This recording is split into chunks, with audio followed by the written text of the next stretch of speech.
Good morning and welcome to another episode of Coffee and Tea with AARP, a biweekly conversation about issues and ideas that are of interest to older adults. My name is Doroghazi and I'm one of the policy directors at AARP Connecticut. Our topic for today's conversation is fraud, and here with me to discuss this important issue are two of our really terrific AARP Connecticut volunteers, Reggie Stankaitis and John Wilson. Welcome and thank you both so much for making time to be with us today.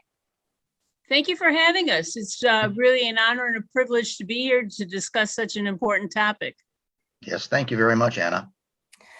Great. We are always really happy to be able to highlight our volunteers like this. Our volunteers take on a lot of important work out in the community and develop expertise on many different topics. The topic that we're going to take on today, fraud, touches millions of lives every year and can have a catastrophic impact on its victims. This is a huge topic, so I'm going to jump right in and we're going to learn as much as we can during our short conversation today.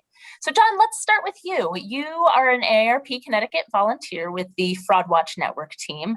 Can you tell us what exactly is the Fraud Watch Network and why is financial exploitation and fraud such an important topic for AARP? Sure. AARP through the Fraud Watch Network helps people of all ages stay informed, find support, and have a voice.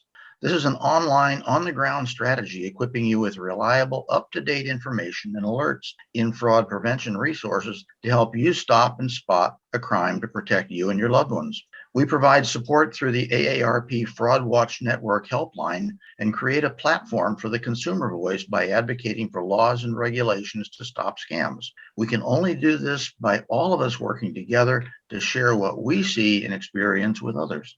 Great, thank you. And our Fraud Watch Network teams have been online and virtual for the last couple of years, but before COVID, you were out in the community doing great work all the time and have continued doing that great work virtually. And Reggie, to you now, this is a topic that I know is very close to you because you were the victim of fraud. Can you describe what happened to you? Yeah, I am disabled and I needed to have surgery on my knee and required a caregiver to be at home with me. And what had happened was the agency sent me a felon to be my caregiver. And of course I was robbed, my identity was stolen. She took my social security number. She could have taken all my financials. She took pictures of it all. And also too, she also got an apartment. She rented an apartment and furniture and everything else. So it was a terrible experience. I was a victim of financial exploitation. I'm so sorry that that happened to you. And unfortunately, this is probably a scenario that's resonating with folks who are listening to this. So how could you tell us a little bit about what the impact was of this on your life? I'll tell you, it took a lot of time and energy because, taking all my financials and everything, I had to had all my credit cards changed. My social security had to be having a second level of security to it in order that she didn't take my pensions or my 401ks.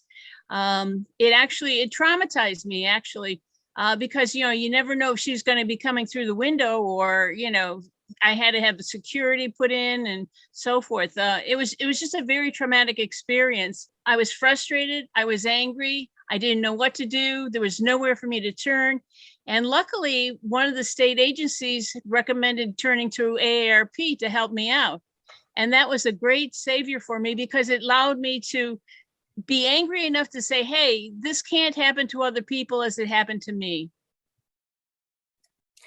And you have, come into our lives here at AARP, and we'll talk about this a little bit more later on in our conversation, but have channeled that anger and frustration and that negative experience into really terrific advocacy work. So I'm excited to talk a little more about that, but I really appreciate your willingness to share your story.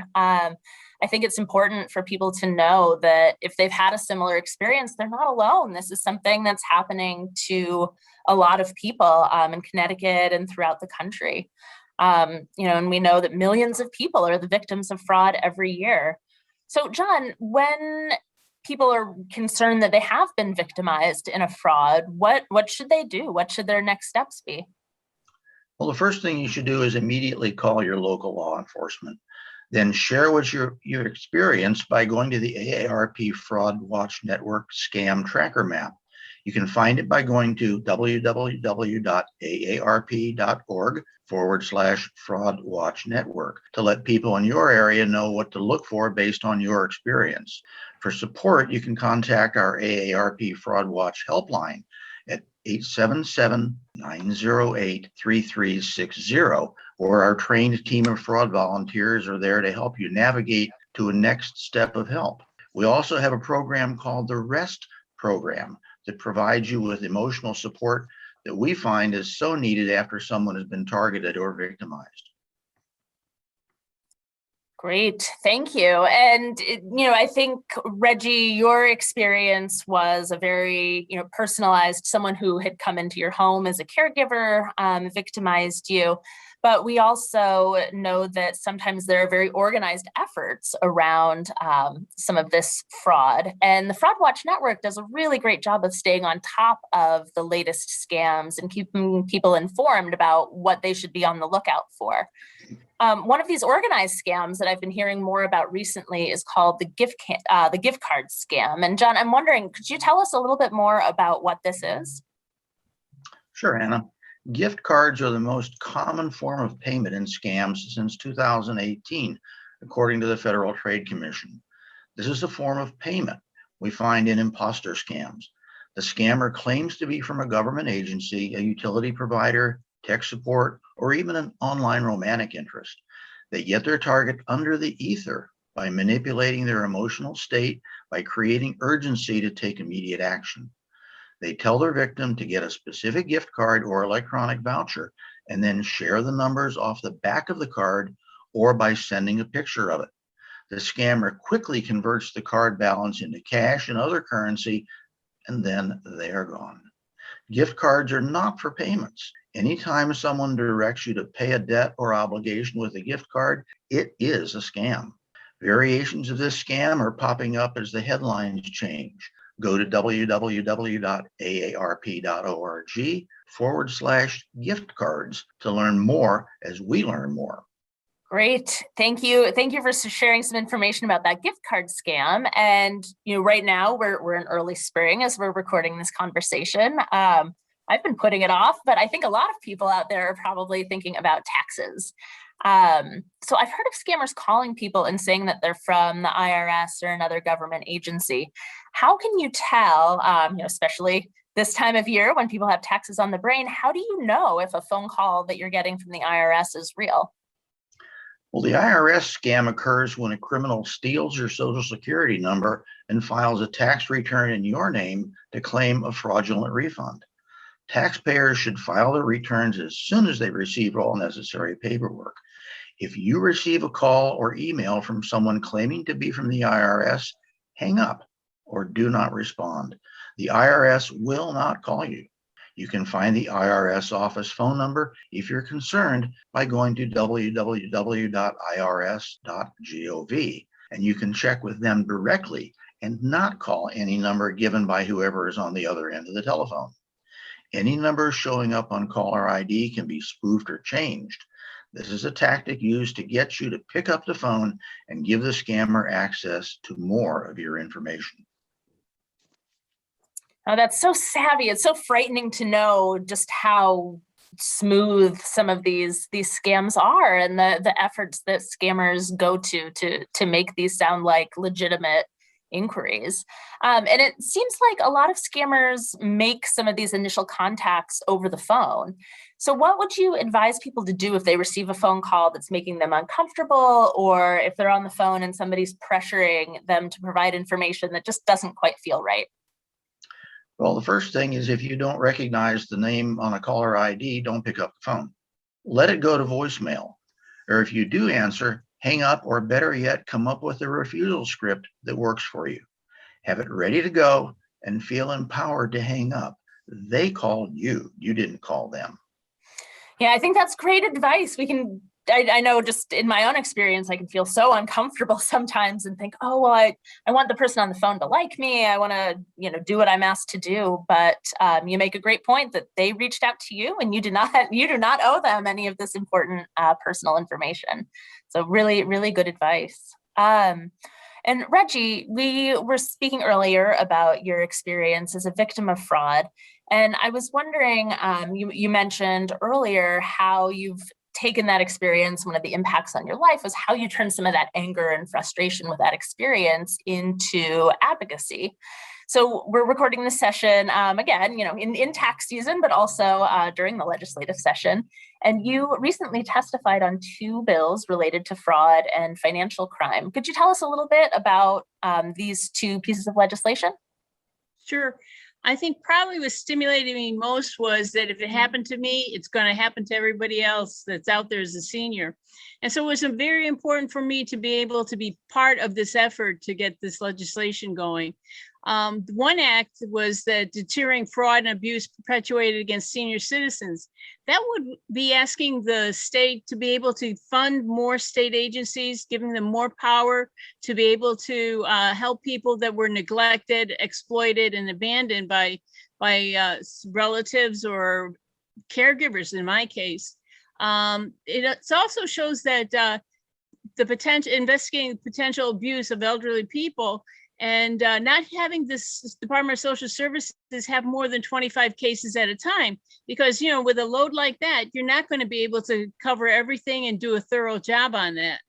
I think also too, the next act, the act concerning the registry of persons convicted of fraud and financial crimes against elderly persons.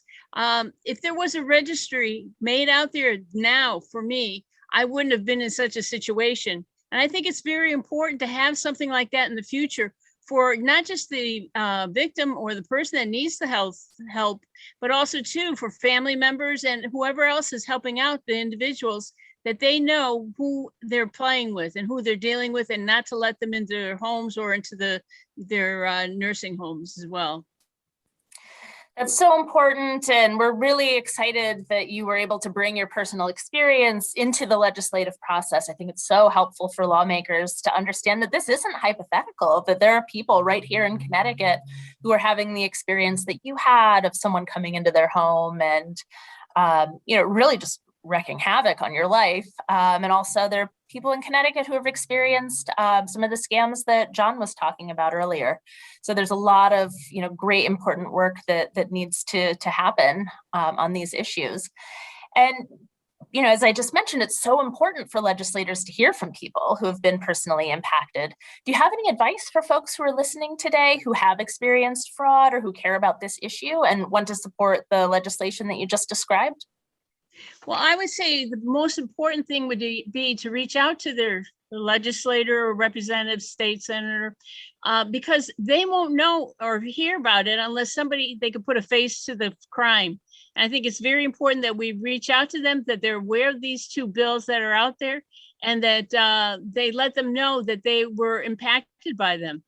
This has been a really interesting and informative conversation. And even though I know there's a lot more that we could discuss, we are reaching the end of our time here.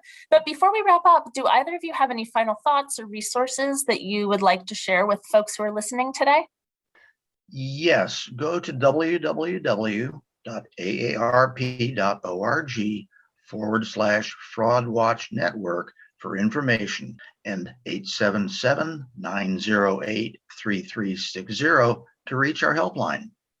You can join me and my team on our monthly show, Fighting Fraud with AARP Connecticut, the 4th Friday of the month at 12 p.m. Eastern Time.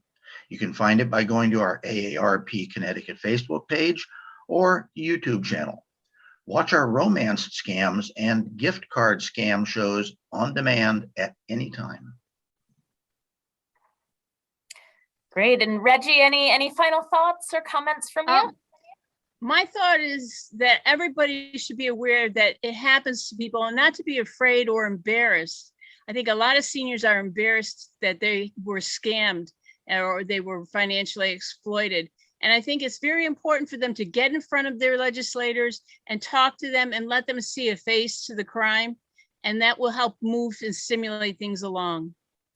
Wonderful. Thank you, Reggie. I really appreciate your willingness to be out front on this issue and to share your face and share your story and bring that important message that this is not something to be embarrassed about, that that it's okay to reach out for help. And we really appreciate your honesty and your advocacy on this issue. And John, thank you so much for the great work that you do with the Fraud Watch Network and educating residents, in Connecticut and really nationwide about what they need to be watching out for.